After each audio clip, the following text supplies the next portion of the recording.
पाकिस्तान और दुनिया भर में लाखों देखने और सुनने वालों को अरशद शरीफ का सलाम। नाज़रीन, 22 अगस्त के बाद से एक मामला चला हुआ है और बहुत से पाकिस्तानी ये सवाल कर रहे हैं कि जनाब हुकूमत पाकिस्तान ने इस पर कार्रवाई क्या की। हाँ, सिंध में कुछ मुकदमात इस पर यकीनन दर्ज हुए। वफाकी हुकूमत की एक आइनी जिम्मेदारी भी है और वो आइनी जिम्मेदारी यकीनन प्राइम मिनिस्टर नवाज शरीफ साहब की है। वज़ीर आज़म नवाज शरीफ साहब ने जब अपना ओहदा संभाला तो उससे पहले एक ओथ लिया, हल्फ उठाया। क्या हल्फ था, आइए ज़रा देखते हैं। That as Prime Minister of Pakistan, I will discharge my duties and perform my functions. Honestly, to the best of my ability. Faithfully, in accordance with the Constitution of Islamic Republic of Pakistan and the law. Faithfully, in accordance with the Constitution of the Islamic Republic of Pakistan and the law. And always in the interest of the sovereignty, integrity, solidarity, well-being and prosperity of Pakistan.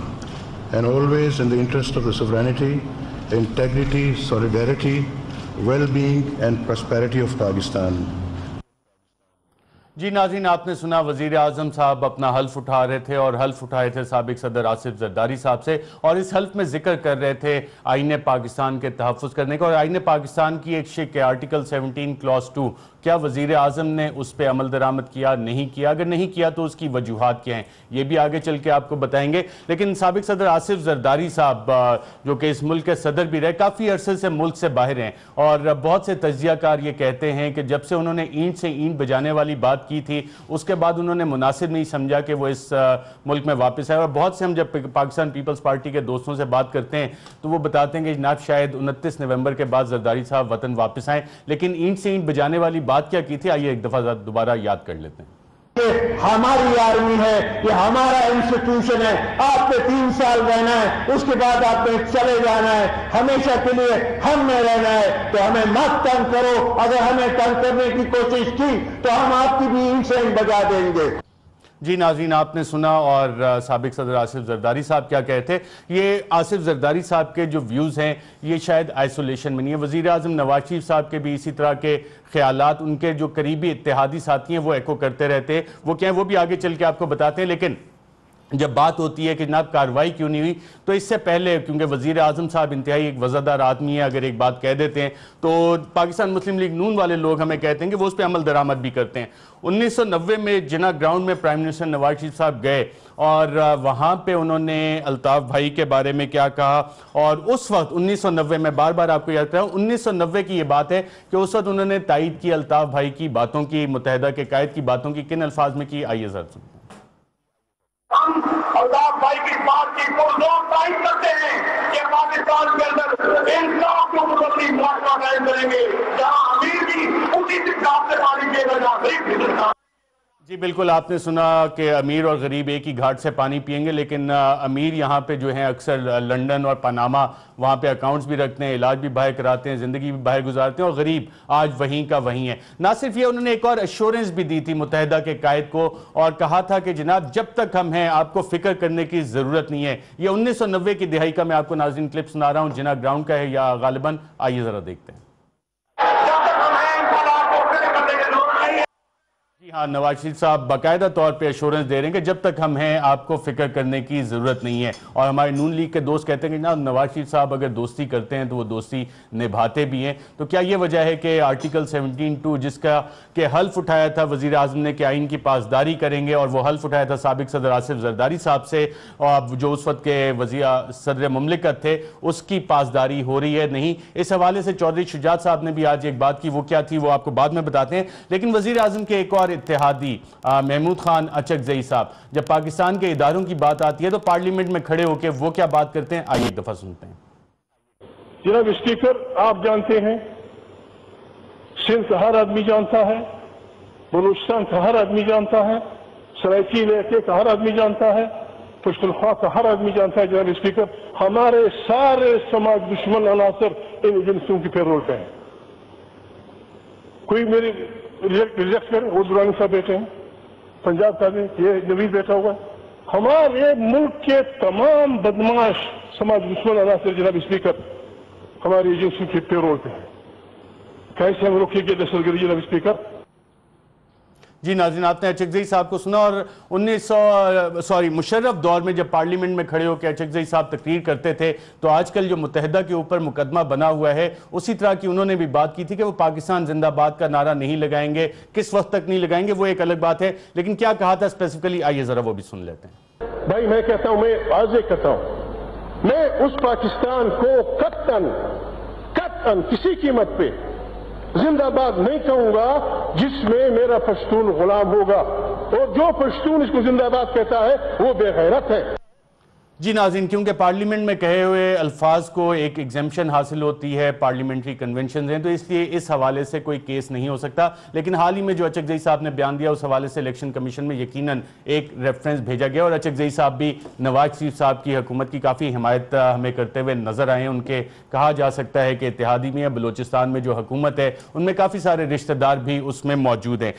जब बात आती है मुत्तहिदा के कायद की, और पिछले साल भी कुछ इसी तरह की बातें हुई, उससे पहले भी बातें होती नहीं, और हर दफ़ा एक बात कही जाती है जो अभी भी फारूक सत्तार साहब ने कही कि जी जहनी दबाव का शिकार थे, जहनी तनाव था।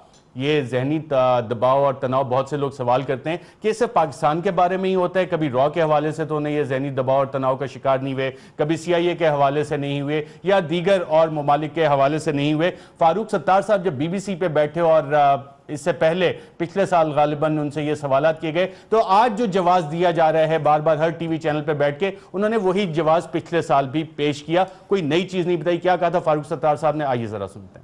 I categorically would deny and refute that Mr. Hussain would have ever had said what you are saying to anybody. This is just simply impossible. Well, let's take the Supreme Court. They interpreted something he said as a threat and they demanded an apology, and that's the Supreme Court of Pakistan. If something that may have come as a result of a kind of some emotional outburst or gesture that may have come, so then we are open to criticism also, we are open to correction also, and that is what Mr. Altaf Hussain has always retracted.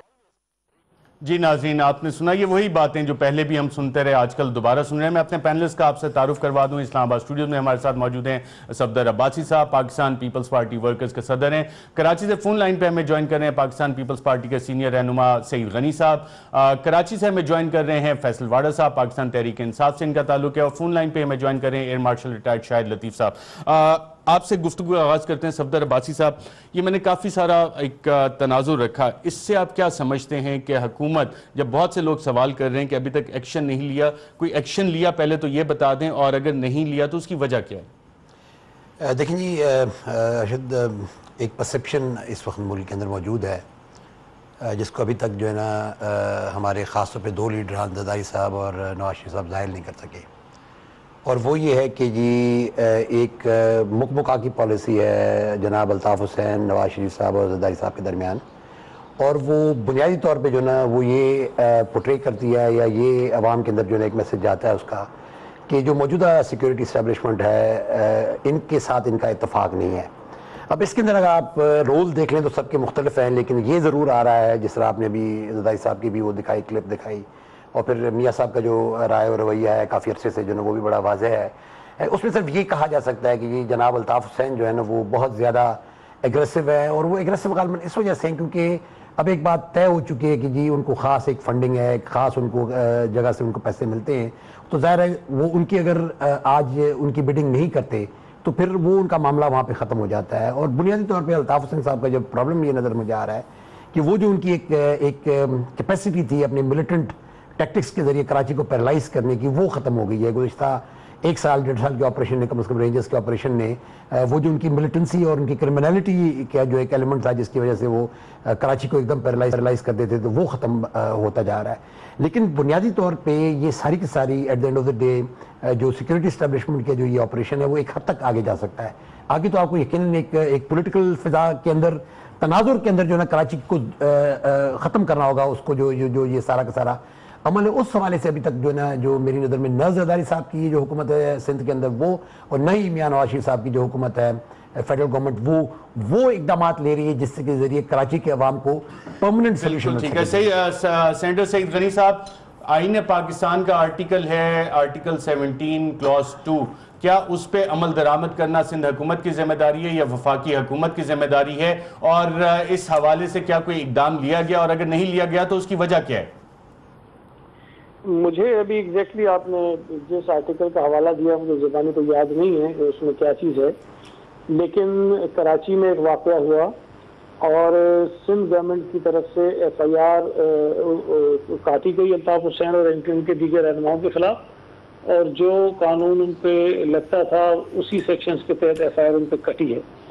अब exactly मुझे देखना पड़ेगा कि आइन के जिस article का मैं रेफरेंस दिया है उस आर्टिकल के उस आइन में कि कोई भी सियासी जमात या कोई भी इंडिविजुअल एक सियासी जमात बना सकता है, लेकिन अगर पाकिस्तान की हाकमियत आला सॉवरेनिटी के खिलाफ, पाकिस्तान की इंटेग्रिटी के खिलाफ बात करे तो वफाकी हुकूमत की यह जिम्मेदारी है कि उसके खिलाफ सुप्रीम कोर्ट को एक रेफरेंस भेजे और 15 दिन का उसमें टाइम है, और उसके बाद सुप्रीम कोर्ट का जो फैसला होगा वो फाइनल होगा, हतमी होगा। जी मुझे अब याद आ गया आपको क्या बात है।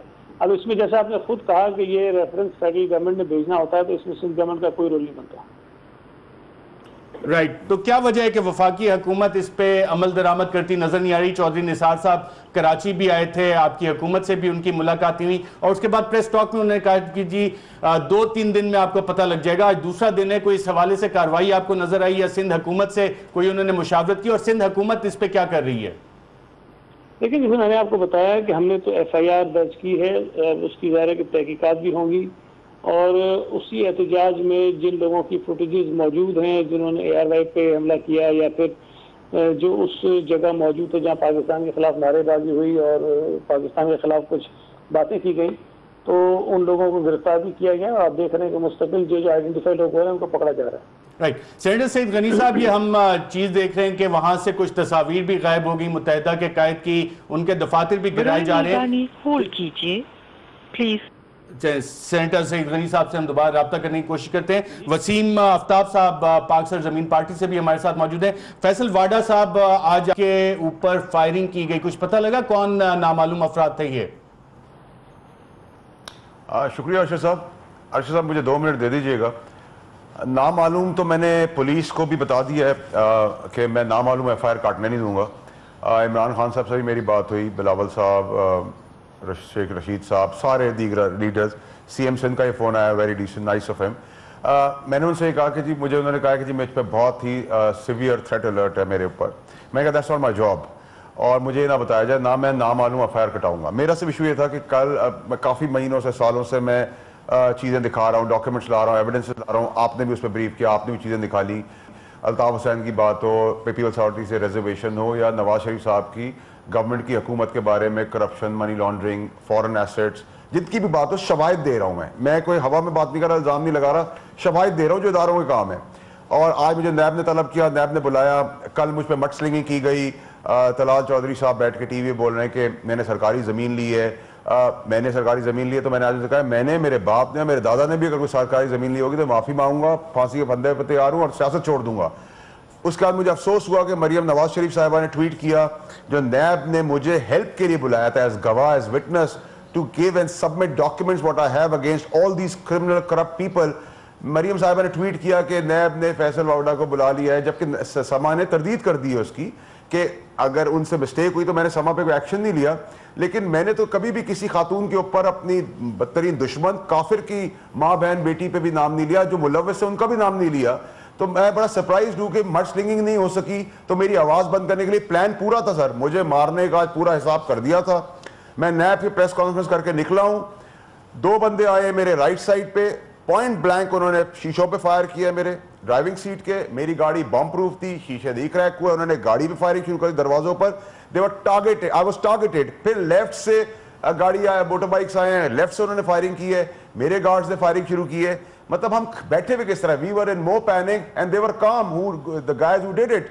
और प्लान बड़ा जबरदस्त था क्योंकि मेरी बुलेट प्रूफ, बॉम्ब प्रूफ और नॉर्मल गाड़ियां एक ही शक्ल की, एक ही नंबर पे हैं। मैंने स्पेशल परमिशन ली हुई थी गवर्नमेंट से। तो उस पे उन्होंने प्लान बिल्कुल ठीक है, दे थॉट कि मैं नॉर्मल गाड़ी पे हूं, तो मेरा तो उन्होंने प्लान 7 गोलियां इधर 3 गोलियां इधर, मतलब तमाशा क्या कि आप जान से मार देंगे, मॉडल टाउन वाला ड्रामा करेंगे कि लोगों को मार देंगे, अल्ताफ हुसैन के खिलाफ बात होगी तो मार देंगे, पीपल्स पार्टी के खिलाफ, ये सिंध पंजाब और ये कैसी सियासत है। और मुझे बार बार कह रहे हैं आप अंडर थ्रेट है, हम देख रहे हैं, नोटिस ले लिए, मैं तो चले अल्लाह का एहसान था, मुझ पे लोगों की दुआ थी, माँ बाप की दुआ थी, मैं बच गया हूं, लेकिन जो लोग बुलेट प्रूफ बॉम्ब प्रूफ में नहीं भरे उनका क्या होगा। और ये समझते हैं कि मैं रुक जाऊंगा, मेरी स्पीड आज से तेज हो गई है। खान साहब ने मुझे कहा, इमरान खान से फोन करके, फैसला what do you feel, I said I will move sir, मैं और तेज चलूंगा, मैं और शवाहिद दूंगा और क्रिमिनल। आपको शक किस पे, ये फायरिंग करवाने वाले लोग कौन थे? देखिए अरशद साहब, मुझसे ये रेंजर्स ने पूछा है, पुलिस ने भी पूछा है, सीएम साहब ने पूछा है, मैं विक्टिम हूं, मैं किसी के ऊपर इल्जाम नहीं लगाऊंगा, मैं कोई अपना पर्सनल स्कोर करने नहीं जा रहा कि मुझे ये पार्टी पसंद इस पे लगाऊंगा। मैंने उनको टाइम दिया है, वो गेज करने हैं, इन्हीं लोग अपने इल्जाम नहीं, शक भी तो होता है ना, और पुलिस वाले भी यकीनन पूछते हैं कि आपको शक किस पे है। अरशद साहब, political parties, that means political parties in power, which means it could be federal government, it could be provincial government, it could be MQM. जो पावर में जो नहीं है उन्होंने नहीं किया, तकलीफ उन सबको हो रही है जिनको मैं हिट कर रहा हूं। किसी की मैं स्पीच बैन करा रहा हूं अल्ताफ हुसैन की, तो नवाज शरीफ साहब के सबूत वाइन हार्ट पार्क प्लेस से लेकर 650 करोड़ रुपए से लेकर उनकी 10 और कंपनियां निकाली हैं, 6-7 आपने निकाली, 10 मैंने निकाली, 12-14 कंपनियां, 20 कंपनियां बन गई हैं, कोई इदारा उसको ऊपर लेने को तैयार नहीं। नैब ने नोटिस दिया, वो भी मेरी तरफ डाइवर्ट करने की कोशिश की। खुदा का खौफ करें, मड स्लिंगिंग, गोली मारने से, आवाज बंद कराने से कुछ नहीं होगा। ये मैं शवाहिद, अगर आज आपके प्रोग्राम में टाइम होगा अरशद साहब, बिल्कुल ये शवाहिद भी डिस्कस करते हैं। मैं जरा सईद गनी साहब हमारे साथ मौजूद है। सेनेटर सईद गनी साहब ने कहा कि शक तो उन्हें सिंध हुकूमत पे भी है, वफाकी हुकूमत और MQM, सिंध हुकूमत पे भी शक का इजहार कर रहे हैं फैसल वाडा साहब। देखें, अब एक वाकया उनके साथ हुआ है, उनका ये हक है कि वो अपने शकूक का इजहार करें, लेकिन मैं नहीं समझता कि सिंध गवर्नमेंट को ऐसे किसी अच्छे काम में पड़ने की ज़रूरत है। हमारी जिम्मेदारी है कि लोगों की जानो माल का तहफ़्फ़ुज़ करें। खुदा न खास्ता अगर किसी को नुकसान पहुंचता है तो जवाबदेही हमारी होती है, और आइन और कानून के मुताबिक हम ही किसी को जवाब दे सकते हैं। तो हम कोशिश करें कि जो FIR उन्होंने कटवाई है उस पर तहकीकात की जाए, और जो भी कल्प्रिट्स हैं उनको सामने लाया जाए, ताकि ये जिन और लोगों पे या जमातों पे शक कर रहे हैं वो उनका जायज़ हो सके। सेनेटर सईद गनी साहब, आप उनके अब सिंध हुकूमत का हिस्सा हैं, तो अभी तक कोई तहकीकाती रिपोर्ट आपको मिली सिंध पुलिस की तरफ से कि जनाब कौन लोग हो सकते हैं, या कोई कार्रवाई हुई अभी तक FIR के? अभी मेरा ख्याल है कि अभी इतनी जल्दी ये तय कर लेना कि कौन लोग थे कौन नहीं थे बड़ा मुश्किल होगा। हमें थोड़ा इंतजार करना चाहिए ताकि हकीकी जो इसमें लोग मुलविस हैं हकीकी तौर पर उनको सामने लाकर हम कोई बात कर सकें। कोई CCTV फुटेज वगैरह अवेलेबल है उस साइट का? ये मेरे इल्म में नहीं है, लेकिन जाहिर है कि काफी कराची में काफी जगहों पर है, तो मुमकिन है कि कोई शायद अगर आगे पीछे कुछ मिल जाए। राइट। सेनेटर सईद गनी साहब, फैसल वाडा साहब भी इलीगल कब्जों के हवाले से नैब में आज सबूत देके आए, उनके पास भी मौजूद है। MQM के दफातर सिंध में गिराए जा रहे हैं, इसकी वजह क्या है और कितने दफातर लिस्ट पे हैं कि जनाब ये नाजायज तौर पे सरकारी जमीनों या पब्लिक प्रॉपर्टी पे कायम हुए थे? कुछ फिगर्स शेयर कर सकते हैं आप? देखिए, मैं यकीन से कुछ नहीं कह सकता हूँ, लेकिन मेरा अपना ख्याल ये है कि कोई 70-80% के करीब जो MQM के दफातर हैं वो ग्राउंड्स में हैं, सरकारी इमारत में हैं, पब्लिक पार्क्स में हैं, ऐसी कुछ जगह हैं जहाँ पर बने हुए हैं। और सुप्रीम कोर्ट की एक जजमेंट भी थी जिसमें ये हुक्म जारी किया गया था कि तमाम ऐसे दफातर जो हैं वो मुनज़्ज़म कर दिए जाएँ। लेकिन चूँकि उस वक्त MQM थोड़ा सा अपने जोरों में थी, तो जो कराची में सरकारी ऑफिसर्स भी तैनात थे उनमें भी इतनी जरूरत नहीं थी कि वो ये काम कर सकें, और वो किसी न किसी तरह से सुप्रीम कोर्ट में झूठी सच्ची रिपोर्ट जमा कराते रहे, लेकिन अमली तौर पर उन्होंने उस पर काम नहीं किया।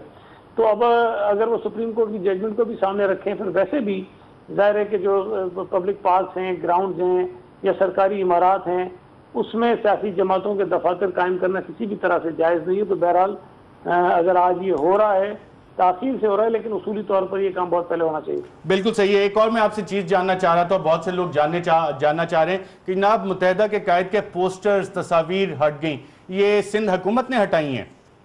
नहीं जी, मेरी मालूमात के मुताबिक सिंध गवर्नमेंट तो नहीं हटाई है, लेकिन अब मुझे और इस पर तहकीक करनी पड़ेगी कि अगर सिंध हुकूमत ने नहीं हटाया तो किसने हटाया।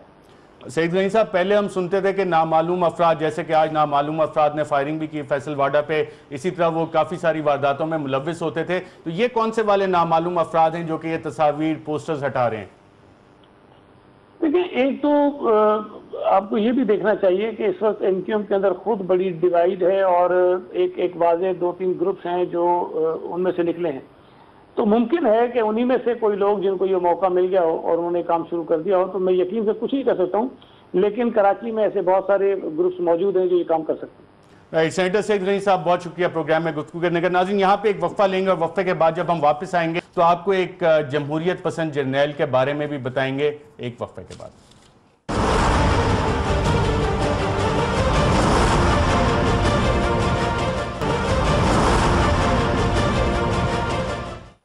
वेलकम बैक नाज़रीन, हम बात कर रहे थे कि किस तरह से जो हमारी सियासी मसलतें हैं वो कहीं ना कहीं काम आती हैं और उसमें जो आइन के बारे में हम हल्फ लेते हैं, शायद अपनी आइनी जिम्मेदारियां हम उन सियासी मसलतों को देखते हुए उसकी इंटरप्रिटेशन उस तरह से करते हैं। सफदर अब्बासी साहब, ये जो इत्तेहाद हमें बनते टूटते नज़र आते हैं, लेकिन जो सियासी वादे होते हैं वो कितने मौसर होते हैं और पर्सनल रिलेशनशिप्स जो लीडरान की होती हैं वो कितना इफेक्ट करती हैं डिसीजन मेकिंग को?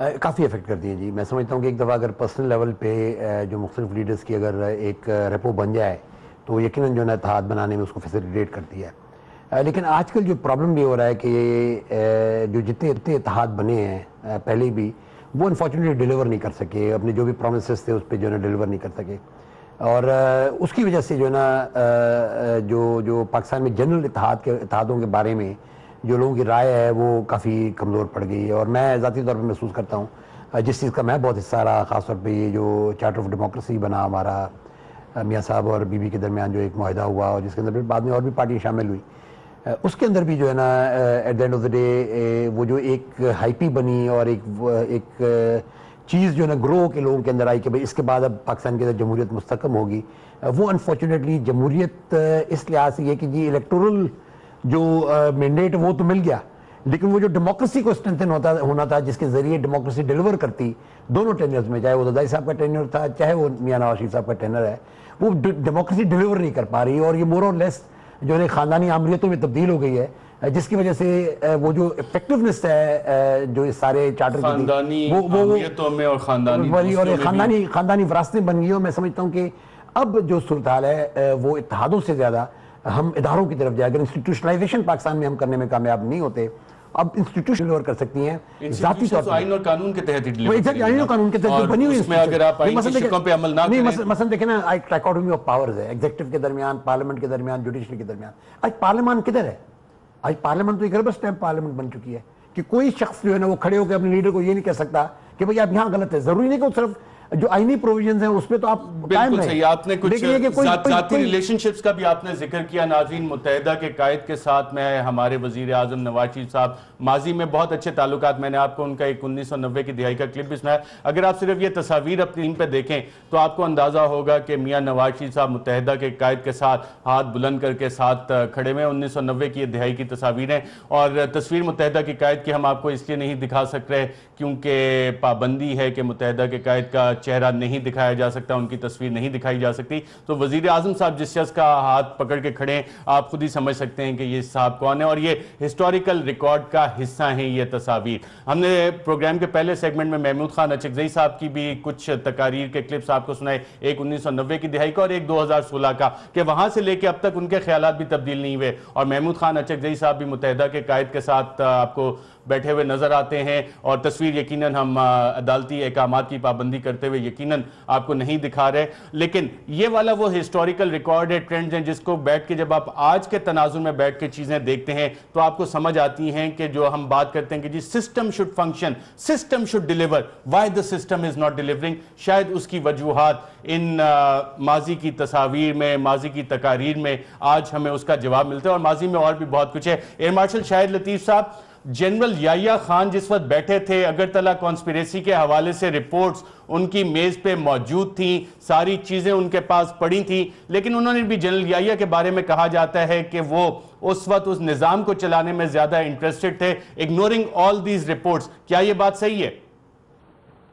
देखें, बात ये है कि लास्ट चीज अगर सारी रिपोर्ट्स आपके पास मौजूद हैं, आप उस वक्त स्टेट के लीडर हैं और अगर आप उनको फॉलो नहीं करते तो कोई दो राय नहीं होनी चाहिए कि आप यानी सिस्टम को चलाने के सिलसिले में ज्यादा इंटरेस्टेड हैं। आप ये नहीं देख रहे कि किस सिस्टम को चला रहे हैं आप। ये वो सिस्टम जिसके अंदर स्टेट के खिलाफ साजिशें हों, मुल्क के खिलाफ साजिश हो और मुल्क की सलामती को खतरा जो है वो लाक रहा हो, और आप ये कारोबार जो है मुल्क का ये चलते रहना चाहिए।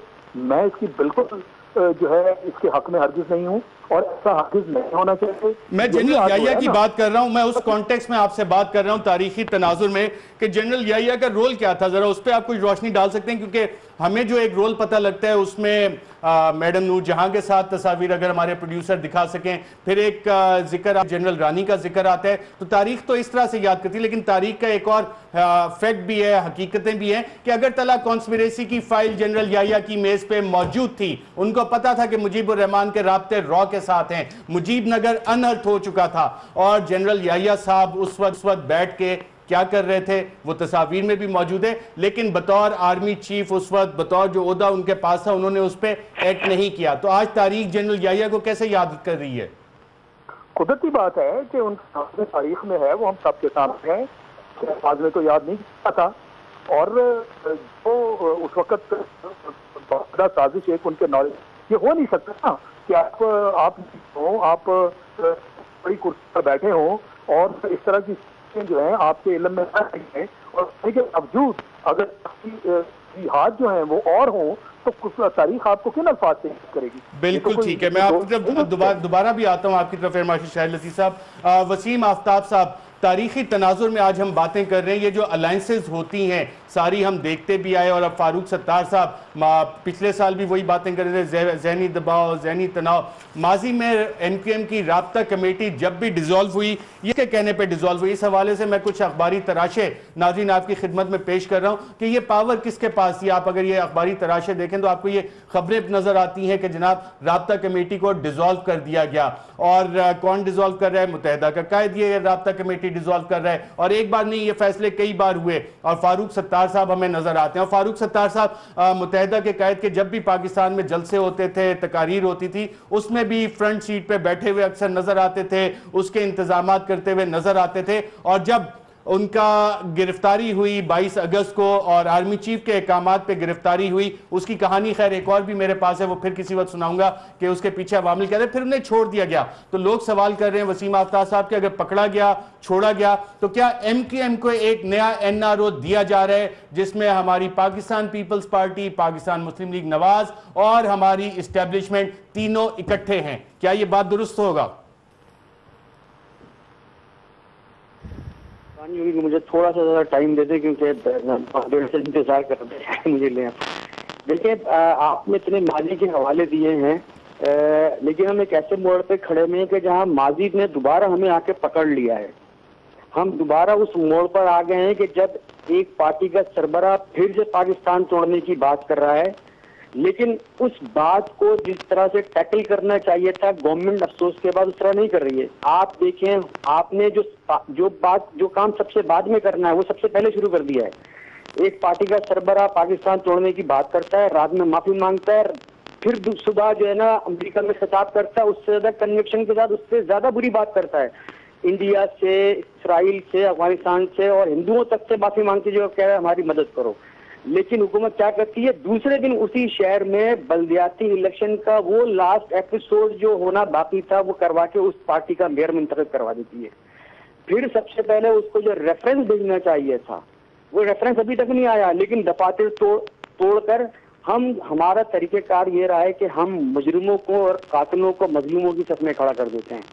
ये खुदारा में आपके तवज्जुह से सारे मुद्दे पर लोग इस वक्त ये देख रहे हैं कि ये हुकूमत क्या रही है। देखिए, आपने माजी के रेफरेंस जितने भी कोर्ट किए बड़े जबरदस्त हैं, लेकिन क्या माजी की तरह ये वाक़े भी हम खो देना चाहेंगे? फारूक सत्तार साहब के मुतालिक आप ही के चैनल पर शायद डॉक्टर शाहिद मसूद साहब ने बड़ी जबरदस्त सबूत फराहम किए थे। 2 लोगों के पासपोर्ट फारूक सत्तार साहब ने बनवाए थे, वो 2 लोग रॉ के लिए काम करते हैं, वो कहाँ हैं? क्या फारूक सत्तार साहब ने इस पर डिनायल दिया, कुछ इसकी सफाई पेश की?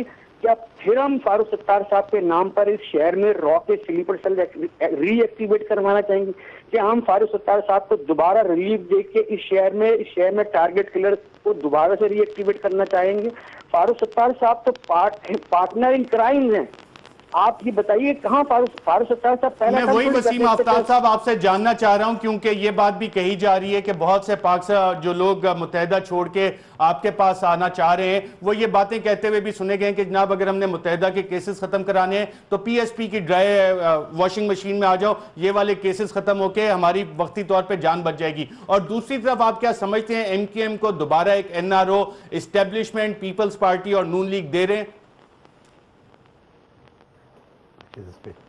जी वसीम आफ्ताब साहब। वसीम आफ्ताब साहब जी, मैं इस हवाले से देखें, मैं ये कहूंगा कि मुझे लास्ट एपिसोड समझ में नहीं आया, बट लेकिन मैं ये देखें, एक बात है जो पाकिस्तान की सालमियत से जुड़ी हुई है। बलूचिस्तान के अंदर एक इशू है जिसको रिजॉल्व करने के लिए हिकमत अमली बनाई गई है। वही हिकमत अमली हम यहाँ पे अपनाना चाहते हैं। हम किसी ऐसे आदमी को जो पाकिस्तान के खिलाफ खड़ा होगा उसको पाकिस्तान में शामिल नहीं करना चाहते।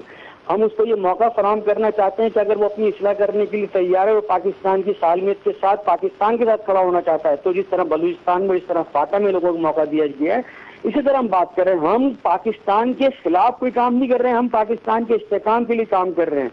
तो अगर एक काम बलूचिस्तान में या फाटा में हो रहा है, उसी को रेप्लिकेट कर रहे हैं, कोई दूसरी बात नहीं कर रहे, क्योंकि जब तक ये क्राइम और क्रिमिनल मौजूद है, रॉ और उसके एजेंटों को ये फ्यूल का काम देंगे। ये सारे लोग ही हैं जो शहर के अंदर जाके टारगेट किलिंग करेंगे, टायरों में आग लगाएंगे, शहर को बंद करवाएंगे। हमारे पास अभी तक माजरत के साथ कोई ऐसा सिस्टम मौजूद नहीं है कि जिन्होंने इन लोगों को रोका हो। वसीम आफ्ताब साहब, मैं आपसे जानना चाह रहा हूं, क्या एमक्यूएम को पाकिस्तान पीपल्स पार्टी, नून लीग और एस्टेब्लिशमेंट एक और एनआरओ दे रही है कि नहीं? देखें, एमक्यूएम की एनआरओ देना ना देना, मैं ये समझता हूँ कि ये बहुत ही सेकेंडरी बात है। असल बात है पाकिस्तान और पाकिस्तान के खिलाफ अगर इस वक्त इस मौके को जाया किया गया, जिसने भी इस काम में मावनत की, तो वो मैं समझता हूँ कि उसने इस मुल्क के साथ उसी तरह का रोल किया जिस तरह रॉ कर रही है। बस जिस तरह रॉ कर रही है, 1971 में भी किया, मुजीबुर रहमान के साथ भी किया, और उस वक्त जनरल याया की मेज पे जो अगरतला कॉन्स्पिरेसी केस की फाइल पड़ी थी, उन्होंने एक्शन नहीं लिया। फैसल वाडा साहब, आप आज नैब गए, नैब में आपकी बातचीत क्या हुई और क्या सबूत आप वहां पे दे के आए?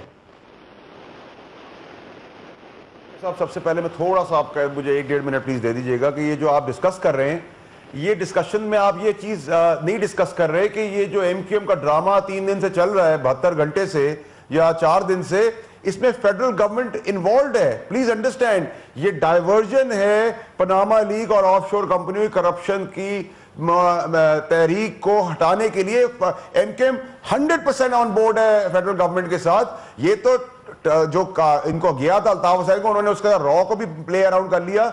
ये इनको बहुत डर था पीएमएलएन को कि ये असेंबलियों से रिजाइन ना कर दे, क्राइसिस ना पैदा हो जाए। यहाँ खान की तहरीक चल रही है, यहाँ तारुल कादरी की तहरीक चल रही है, तो ये सारा ड्रामा हो रहा है। और मैंने इल्जाम में कहा कि मैंने एड्रेस किया पीपल्स पार्टी को, अल्ताफ हुसैन को और फेडरल गवर्नमेंट को, लेकिन इस पूरी सूरत के अंदर अगर फोकस किया जाए तो इसमें फेडरल गवर्नमेंट और एमक्यूएम मेरे लिए सिग्निफिकेंट जरूर है, जो आज मुझे मारने की भी कोशिश की गई है। 1 सेकंड मुझे दे दीजिएगा अरशद साहब, मैं आपको डॉक्यूमेंट भेजूंगा। क्विंट ग्लॉस्टर प्लेस लिमिटेड एक और कंपनी, फ्लैगशिप सिक्योरिटीज लिमिटेड एक और company, Quint Eton Place number 2 limited company. ये 11 कंपनीज की लिस्ट निकल आएगी। आज आपने नैब में क्या चीज, यही वाली चीजें पेश की आपने नैब में? Developments, Quint Eton place limited, उसके बाद rivet state limited, Quint investments limited. बिल्कुल सही है इनकी फैसल वाडा साहब, एनुअल स्टेटमेंट की है, सारी चीजें आप सही बात करें, सबूत है। नैब में आपने यही चीजें पेश की आज? सर, नैब में मैंने ये तो सबमिशन है ही, मैंने नए पंजाब गवर्नमेंट की करप्शन से रिलेटेड, प्लॉटों पे कब्जे, सरकारी प्लॉटों को ऑक्शन करने के, प्रोविंशियल गवर्नमेंट की, प्रोविंशियल सिंध के अंदर जो चाइना कटिंग हुई है, सरकारी प्लेग्राउंड्स पे दफातर बन गए हैं, घर बन गए, पर्सनल, मैंने इतना सब कुछ दिया है कि नैब अगर चाहे तो it's a matter of 48 hours for them to sort these corrupt criminal politician. ये लैंड के कब्जे के हवाले से क्या चीजें आपने पेश की हैं वहां पे? सिंध की दी है, पंजाब की दी हैं? सर, मैंने ऑफशोर, ऑनशोर, लंदन में फेडरल गवर्नमेंट की, पंजाब गवर्नमेंट की और प्रोविंस ऑफ सिंध के अंदर इतने शवाहिद दिए, और अभी मैं और बहुत दूंगा अरशद साहब, मैं रुकूंगा नहीं। ये समझते हैं मुझे मार देंगे, अल्लाह ने मुझे नाम बचा तो दिया। बताएं किन लोगों के बारे में आपने शवाहिद दिए हैं कुछ। अरशद साहब देखिए, उन्होंने मुझे, नैब ने कहा है कि इन्वेस्टिगेशन हमारी डिस्टर्ब हो जाएगी, आपने अभी नाम और शवाहिद मीडिया को नहीं देने, I will wait for few days, वरना मैं आप मीडिया के आगे बिल्कुल ले आऊंगा, मुझे कोई परेशानी नहीं है। नाम तो बता सकते हैं ना कि आज इन लोग जो ABC XYZ इन लोगों के बारे में मैंने शवाहिद दिए। देखिए अरशद साहब, federal government that includes Mian साहब and family, Punjab government that includes Mian साहब brother and his family and very close allies, फिर आप सूबे सिंध में आ जाए, all political people in power, ये कोई ऐसा पॉलिटिकल बंदा नहीं जो पावर में ना हो, उन सब की चीजें दी हैं और मैं आगे और लाने वाला हूं। आप अरशद साहब देखेंगे, मैं दे दे के थकूंगा नहीं, ये रख रख के नहीं थक सकेंगे, फैसले करने होंगे, फैसले करने होंगे। बिल्कुल, बहुत अहम आपने बात की, फैसले करने होंगे। और आज हर पाकिस्तानी ये सवाल कर रहा है कि मेरे पाकिस्तान को, हमारे मुल्क को गाली निकाली जाए, एक दफा नहीं 2 दफा उसका इयादा किया जाए और फिर तीसरी दफा पता लगे साउथ अफ्रीका में उससे भी ज्यादा, तो किसने क्या किया। मैं आपको सिर्फ नाज़रीन ब्रेक पे जाने से पहले, चलें ब्रेक के बाद आते हैं, उसके बाद आपको एक और हल्फनामा भी दिखाएंगे एक वक्फे के बाद।